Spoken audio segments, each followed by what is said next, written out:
राधे राधे। आप सभी का अमृत कथा कहानियाँ चैनल में स्वागत है।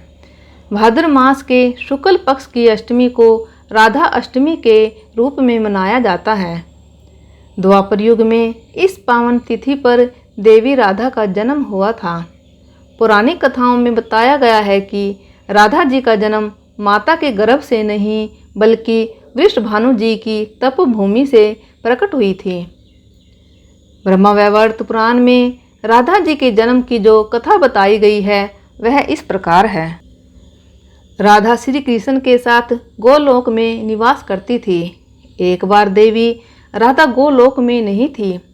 उस समय श्री कृष्ण अपनी एक सखी विराजा के साथ गोलोक में विहार कर रहे थे। राधा जी यह सुनकर क्रोधित हो गई और तुरंत श्री कृष्ण के पास जा पहुंची और उन्हें भला बुरा कहने लगी। यह देखकर कान्हा के मित्र सुदामा को बुरा लगा। उन्होंने राधा को पृथ्वी पर जन्म लेने का श्राप दे दिया। राधा को इस तरह क्रोधित देखकर विराजा वहां से नदी रूप में चली गई। इस श्राप के बाद राधा ने सुदामा को राक्षस कुल में जन्म लेने का श्राप दे दिया। देवी राधा के श्राप के कारण ही सुदामा ने शंखचूड़ राक्षस के रूप में जन्म लिया। वही राक्षस जो भगवान विष्णु का अनन्य भक्त बना और देवी राधा ने वृषभानु जी की पुत्री के रूप में पृथ्वी पर जन्म लिया। लेकिन राधा वृषभानु जी की पत्नी देवी कीर्ति के गर्भ से नहीं जन्मी। लेकिन राधा वृषभानु जी की पत्नी देवी कीर्ति के गर्भ से नहीं जन्मी। जब सुदामा और राधा ने एक दूसरे को श्राप दिया तब श्री कृष्ण ने राधा से कहा कि आपको पृथ्वी पर देवी कीर्ति और वृषभानु जी की पुत्री के रूप में रहना है।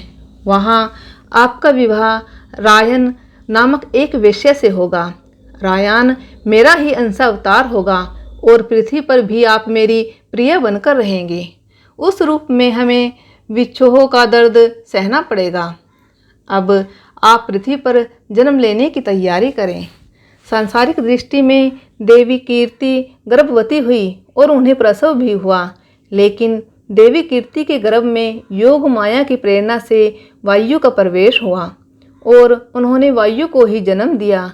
जब वह प्रसव पीड़ा से गुजर रही थी उसी समय वहाँ देवी राधा कन्या के रूप में प्रकट हो गई। कृष्ण प्रिया राधा रानी के प्रागट्य दिवस पर व्रत रखने से भगवान कृष्ण भी प्रसन्न होते हैं और मनोवांछित फल प्रदान करते हैं।